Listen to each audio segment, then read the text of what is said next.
الأمبررو قبيلة من قبائل الفلاتة أو الفولاني التي تمتهن رعي الأبقار وتعيش عليها في ترحال دائم. ويشتهرون برعي الأبقار الكورية التي تتميز بقرونها الطويلة وعظامها الضخمة، كما يشتهرون باهتمامهم بزينة الرجل والمرأة اهتماما لافتا للأنظار ومثيرا للدهشة. وقد دارت حول استخدامهم للسحر وللأعشاب وعروق الأشجار أقوال كثيرة. فعالم الأمبررو عالم بكر غني ومثير.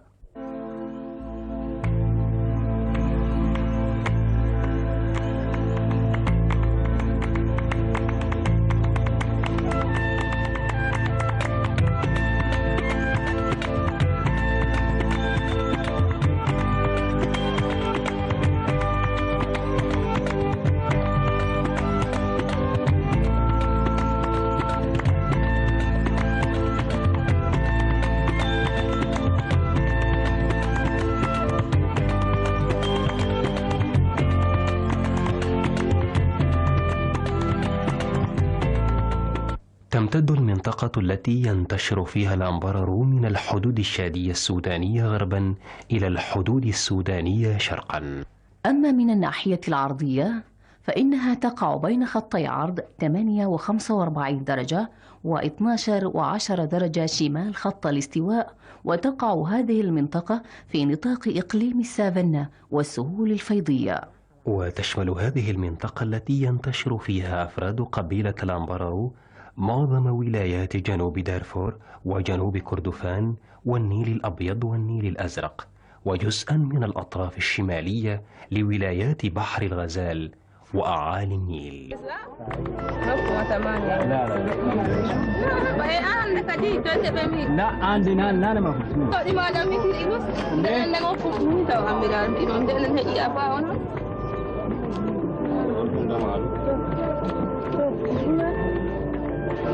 بتجوال الأمبررو الدائم فإنهم يشاركون قبائل البقارة والمجموعات الرعوية الأخرى المرعى مثل بني هلبة والهبانية والرزيقات والمسيرية والحمر والحوازمة ورفاعة وكنانة والإنجسنة والدينكا. ومن ثم فإنهم يختلطون بالزراع الذين ينتشرون على امتداد تلك المناطق من الغرب إلى الشرق، وهم فرع من فروع قبيلة الفلاتة أو الفولاني، حيث إن الفولاني ينقسمون إلى فئتين: الفلاتة الرعاة الرحل والفلاتة المستقرين، أي أنهم جزء من الفلاتة الرعاة. ويختلف الفلاتة الرعاة الذين يرعون الأبقار والماشية عن أولئك الفلاتة المستقرين الذين استقروا في المدن والقرى ومارسوا الزراعة والمهن الأخرى.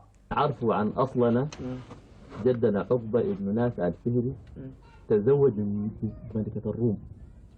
أيوة، تسمى بجمانجو. تسمى بجمانجو، ولد منها 5 أطفال من بنت إلى ولد، وهذه الرطانة طلعت من حديث بيناته.